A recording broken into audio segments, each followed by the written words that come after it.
માં મોડી રાત્રે ત્રાટકેલી તસ્કરોની ટોળકીને વિલા મોઢે પરત ફરવું પડ્યું। પોણિયા સ્ટેશન રોડ પર બાલકૃષ્ણ રેસિડેન્સી ખાતે આવેલી બિલ્ડરની ઓફિસ અને દુકાનને તસ્કરોએ નિશાન બનાવી શટર તોડી અંદર પ્રવેશ કર્યો, પરંતુ કિંમતી ચીજવસ્તુ ન મળતા ખાલી હાથે જ પરત ફર્યા હતા। ત્યારબાદ ટોળકી અન્ય સોસાયટીઓમાં પણ ચક્કર મારી રહી હતી, ત્યારે સ્થાનિકોએ શંકાસ્પદ હલચલ જોઈ તાત્કાલિક પોલીસને જાણ કરી હતી।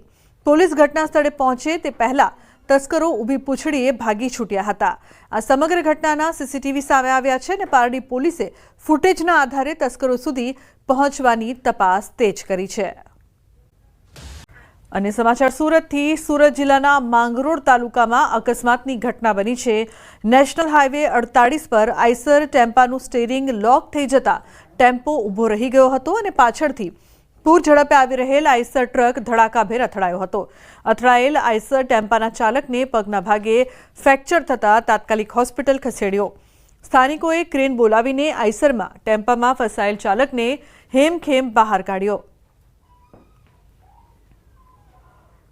ઉલ્લેખનીય છે કે અકસ્માતની આ ઘટના સુરતમાં નેશનલ હાઈવે 48 પર બની હતી। લોકોનું ટોળું એકઠું થઈ ગયું હતું। ઉભેલા ટેમ્પોને આઈસરે જોરદાર ટક્કર મારી હતી, તો ટ્રકમાં ફસાયેલ ચાલકના બંને પગે ફ્રેક્ચર થયું છે।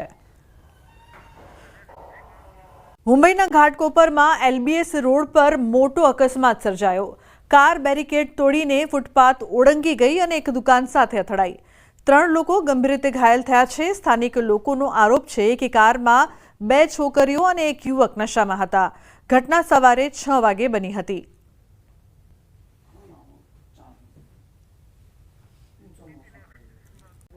લોકો લાચાર છે કેમ કે સુઈ ગામના ભરડવા ગામમાં 6 દિવસ વીત્યા છતાં હજુ પણ પાણી ભરાયેલા છે। પીવાના પાણીની સમસ્યા છે। ખાવા માટે લોકો વલખા મારી રહ્યા છે। વીજળી ન હોવાથી લોકો દેશી જુગાડ કરીને અનાજ દળવાની ઘંટી બનાવી છે। ખેતીમાં પણ ભારે નુકસાન છે। ઘાસચારો બરબાદ થઈ ગયો છે। લોકો આ પાણી વચ્ચે ઘાસચારાની વ્યવસ્થા કરતા નજરે પડે છે। જ્યાં નજર કરો ત્યાં પાણી જ પાણી દેખાય છે। જ્યાં હજુ પણ પાણી ઓસર્યા નથી, લોકો આ પાણી વચ્ચે જ જીવન જીવવા માટે મજબૂર છે। ગામની હાલત એટલી ખરાબ છે કે વાહનો અહીં આવી શકે તેમ નથી। લોકો ઘર વખરી અને જીવન જરૂરિયાતની ચીજવસ્તુઓ માટે બળદગાડાના સહારે છે। બળદગાડા પર લોકો જીવન જરૂરી ચીજવસ્તુઓ અને પશુઓ માટે ઘાસચારો લઈને જતા નજરે પડી રહ્યા છે।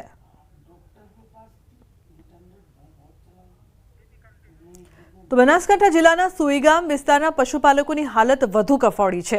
જ્યારથી પૂર આવ્યું છે, લોકો રોડ પર પોતાના પશુઓ લઈને બેઠા છે। નીચે ધરતી અને ઉપર ખુલ્લું આકાશ જ હાલ તેઓનું આશિયાનું છે।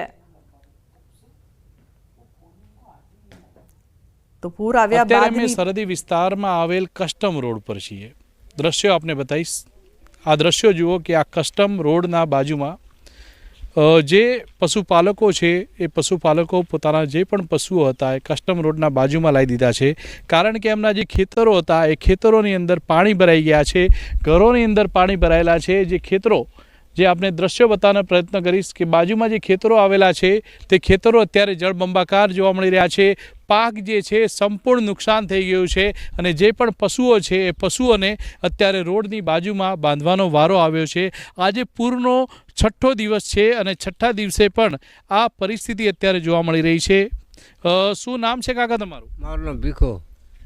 કાકા, કેટલા દિવસથી તમે આ ખાટલો લઈને આ રોડ પર બેઠા છો પશુઓ લઈને? 3-4 દિવસ બા 3-4 દિવસ ખેતરમાં પશુઓ રાખે તેવી જગ્યા કશું નથી।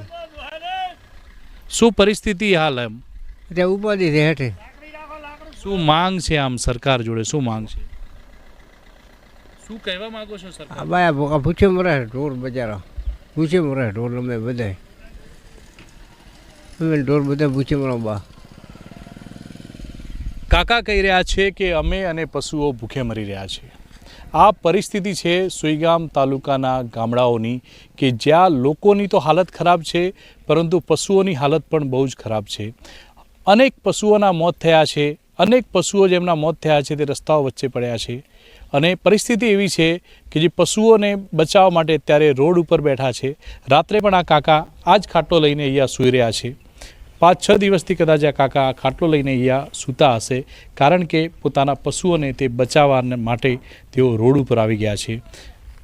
કિશોર તુવર, વરસાદ ખાબકતા બનાસકાંઠા પંથકમાં વીજ પુરવઠો ખોરવાયો હતો. જો કે ભારે જહેમત બાદ હવે વીજ પુરવઠો કાર્યરત થયો છે. જિલ્લામાં વીજ પુરવઠાની પુનઃસ્થાપના કાર્ય સફળતાપૂર્વક પૂર્ણ થયો. જિલ્લાના અસરગ્રસ્ત 294 ગામોમાં વીજ પુરવઠો પૂર્વવત કરવામાં આવ્યો છે, પુનઃસ્થાપિત કરાયો હોવાનો તંત્રએ દાવો કર્યો છે.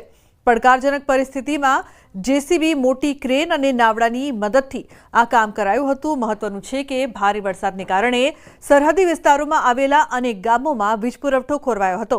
ત્યારબાદ DGVCLની ટીમ દ્વારા યુદ્ધના ધોરણે કામગીરી હાથ ધરવામાં આવી હતી.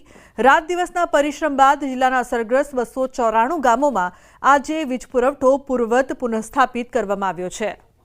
તો બનાસકાંઠા જિલ્લામાં વીજ પુરવઠો કાર્યરત. ઉલ્લેખનીય છે કે જે પ્રકારથી 294 જેટલા ગામોમાં વીજ પુરવઠો શરૂ કરાયાનો દાવો તો હાલ કરવામાં આવી રહ્યો છે. કિશોર જોડાયા છે વધુ માહિતી આપવા માટે. કિશોર, વીજ પુરવઠો ફરી શરૂ થયો છે તેવો દાવો કરવામાં આવી રહ્યો છે. શું વધુ માહિતી આ સમગ્ર મામલે? ચોક્કસથી બનાસકાંઠા જિલ્લા વીજ પુરવઠા દ્વારા 294 ગામની અંદર વીજ પુરવઠો પુનઃ શરૂ કરવાનો દાવો અત્યારે જે કરવામાં આવ્યો છે. અવિરત રાત દિવસ UGVCLની જે અલગ અલગ ટીમો હતી, 108 જેટલી ટીમો હતી, જે એક ટીમમાં 5 જેટલા લોકો હતા અને આમ 535 લોકો અને દ્વારા આ જે રાત દિવસ કામ કરીને અત્યારે જે અનેક ગામો હતા તે ગામોનો વીજ પુરવઠો શરૂ કરી દેવામાં આવ્યો છે. ગામો સુધી તો લાઇટ પહોંચી ગઈ છે, પરંતુ જે ઘરોમાં અત્યારે પાણી છે કે જે ઘરોમાં જે ખેતરોમાં પાણી છે ત્યાં અત્યારે પણ વીજ પુરવઠો બંધ જોવા મળી રહ્યો છે. તે ઉપરાંત સુઈગામ સુધી પણ જે અસરગ્રસ્ત વિસ્તારો હતા જ્યાં 1863 વીજપોલ તૂટી પડ્યા હતા ભારે વરસાદ અને પવનના લીધે, તેમાંથી 600 જેટલા વીજપોલ ઉભા કરી દેવામાં આવ્યા છે અને હજી પણ 1263 જેટલા વીજપોલ ઉભા કરવા બાકી છે. તે ઉપરાંત 25 જે BOP આવેલી છે ભારત પાકિસ્તાન બોર્ડર પર, ત્યાં પણ વીજ પુરવઠો ચાલુ કરાયાનો દાવો કરાયો છે અને અત્યારે 3 BOP જે પાણીમાં છે ત્યાં અત્યારે વીજ પુરવઠો ચાલુ કરવાના પ્રયાસો કરવામાં આવી રહ્યા છે. આમ 294 ગામ હતા તે ગામોમાં અત્યારે વીજ પુરવઠો શરૂ થતા હવે જે લોકોનું જનજીવન છે તે જનજીવન આવતીકાલથી હવે શરૂ થઈ જશે અને ધીમે ધીમે પાણી ઓસરી રહ્યા છે, પરંતુ હજી પણ સુઈગામ, વાવ અને થરાદ અનેક એવા ગામો છે કે જ્યાં પાણી જોવા મળી રહ્યા છે.